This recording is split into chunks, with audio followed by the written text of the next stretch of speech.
ఎట్లా అనిపిస్తుంది మేడారం జాతర? ప్రతి సంవత్సరం కంటే ఈ సంవత్సరం చాలా అద్భుతంగా ఉంది. ప్రభుత్వం చాలా అద్భుతంగా డెవలప్మెంట్ చేసింది. ఈ సంవత్సరం వెహికల్స్ కు పోవడానికి కానీ రావడానికి కానీ ప్రజల సౌకర్యాలు కూడా చాలా అద్భుతంగా ఉన్నాయి. చాలా ఇంత బాగా చేశారు కదా, సీఎం గారికి సీతక్కకి ఏం చెప్తారు? వాళ్ళ ప్రభుత్వం కావాలని మేము కోరుకుంటున్నాం. ఎందుకంటే వాళ్ళ ప్రభుత్వంలో చాలా మంచి జరిగాయి, మళ్ళీ మాకు కావాలని మేము కోరుకుంటున్నాం. సీతక్క గారు దగ్గరుండి మరీ అన్ని చూసుకుంటా ఉన్నారు, మంచిగా బాగుంది. సంబక్క సారలమ్మ దర్శనం అయింది, పౌడిజరాజు ఆనందంతో పోయినాం, జంపన్న వగుల తానాలు చేసినాం, ఆనందంతో వస్తున్నాం. తండ్రి రేవంత్ రెడ్డి, సీతక్క, తండ్రి పరమాత్మ. లాస్ట్ ఇయర్ కంటే ఈసారి బాగుంది డెవలప్మెంట్ మొత్తం.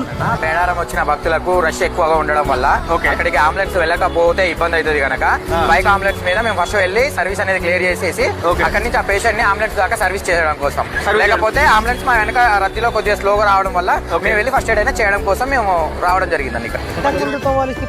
ఇప్పటికైతే చాలా అసలు అమ్మవారే నిజంగా వచ్చినట్టు మాకు అట్లా మొత్తము మా పెయిన్ నిండా ఇట్లా ఇదైతుంది. మాకు అంత బాగా చేసింది సీతక్కనైతే. Revanth Reddy super. Thank you Revanth Reddy.